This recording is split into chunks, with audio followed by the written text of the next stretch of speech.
tunayozungumza ndio yako humu, labda kama huu mkataba hauna. Kwa mfano kifungu cha 13 kinasema public service agents shall declare their assets and the income at the beginning, during and at the end of their service as prescribed in their national laws and regulations. Watu, mbona mnakipiga kelele? Watumishi wa umma wanatakiwa waeleze asili. Sasa tunazungumza kila siku hapa. Ninyi mmeshindwa kuipa fedha secretariat ya maadili ya viongozi wa umma ili wasimamie. Zungumza na kiti. Sasa ndio nazungumza. Mbona una panic? Mwenyekiti, tunachosema ni kwamba CCM haina uwezo wa kusimamia utumishi wa umma. Haina uwezo wa kukagua rasilimali mtumishi gani ameiba. Hata ukipitisha hii hawawezi. Sheria iliyopo sasa hivi inasema watumishi tujaze fomu na sisi wabunge. Mimi toka nimeingia huko sijawahi kukaguliwa. Watu hawakaguliwi, hawana pesa, hawana. Tukiwapitisha hii ndio mtaweza kukagua? Hamwezi. Hivi vitu ni kupoteza muda. You are tired. Hamna uwezo. Mwisho wenu inatakiwa iwe mwaka huu. Nyinyi tumewapitisha. Nchi hii ina sheria nyingi tumejaza maboksi na kila sehemu. Lakini hamna uwezo nyinyi wa kufanya shughuli hizi.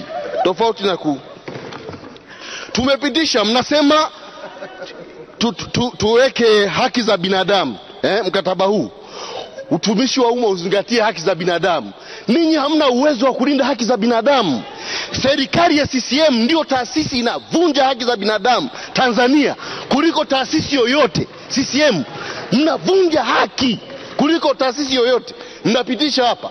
Tumeingiza ibara ya 9 inasema hivi haki za binadamu zimeanza kwenye mkataba huu. Mmeridhia mikataba nyingapi nyinyi haki za binadamu? Mmekwisha ridhia mikataba zaidi ya 20 ya haki za binadamu, lakini tekelezi kitu hata kimoja. Tukiwapitisha huu mkataba mtafanya kitu gani? Mheshimiwa Martha Mlata, mwongozi. Mheshimiwa Mwenyekiti, nilikuwa naomba nitoe taarifa kwako kwamba mzungumzaji anayeongea katika masuala ya uadilifu na kwamba serikali ya CCM haiwezi, imeshindwa, lakini nataka nitoe taarifa kwamba serikali ya Chama cha Mapinduzi inaweza, na ndio maana imeendelea kupata ridhaa hata kwenye serikali za mitaa na vitongoji iliongoza. Lakini bado yeye katika masuala ya uadilifu, mheshimiwa ana kesi, aseme uadilifu wake uko wapi. Endelea Mheshimiwa Mkosamali. Labda nafikiri alikuwa hanani. Ulikuwepo bungeni wakati naanza kuchangia au ndio umekuja?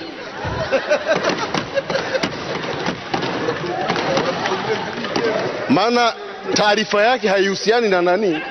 Na mswada. Anazungumzia mambo si ya nini ambayo kesi zilizoko mahakamani haziko hapa. Wala hatuzungumzia hayo. Labda niseme mwenyekiti. Mwenyekiti, hebu zuia fujo basi. Watu wanafanya wewe zungumza. Mheshimiwa Mwenyekiti, tunachosema kwa mfano ibara ya 6, ibara ya 2, ibara ndogo ya 6 ya mkataba inazungumza kuimprove working conditions za wafanyakazi. Wapate nyumba, wapate nini, wapate magari. Mna ubavu.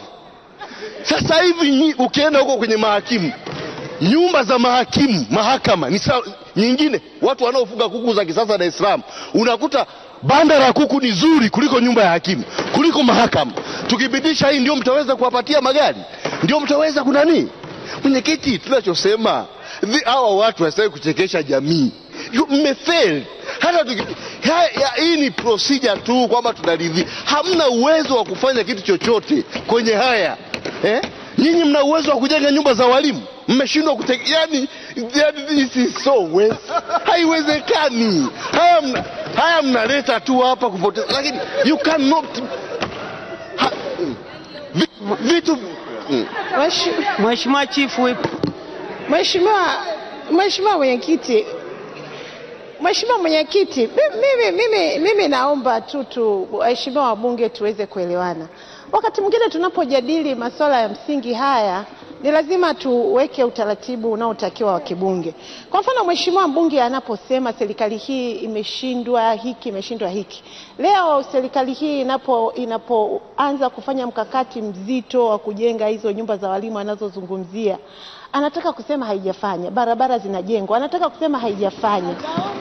Umeme umefika mpaka kwenye vijiji huko, anataka kusema hakuna.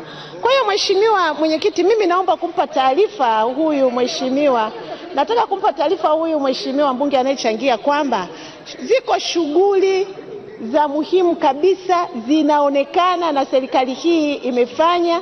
Kwa hiyo ajikite kwenye hoja iliyoko hapa mezani kwetu na sio kusema hayo maneno ambayo kwa kweli sio maneno ya msingi na haendani na hoja iliyopo. Mheshimiwa Mkosamali, jikite kwenye yaliyoko kwenye hoja. Endelea. Sasa mheshimiwa mwenyekiti, hapa hatuzungumzii mambo ya barabara na nini. Tunazungumzia nani? Sasa mimi naendelea na kifungu cha 15. Kinazungumzia uhuru wa kupata habari na association. Mheshimiwa mwenyekiti, hawawezi kutengeneza mfumo wa watu kupata habari. Mswada wa habari wameuficha. Mpaka sasa hivi tumezunguka kila mahala tupate huo mswada wa habari, tuusome, tuchangie.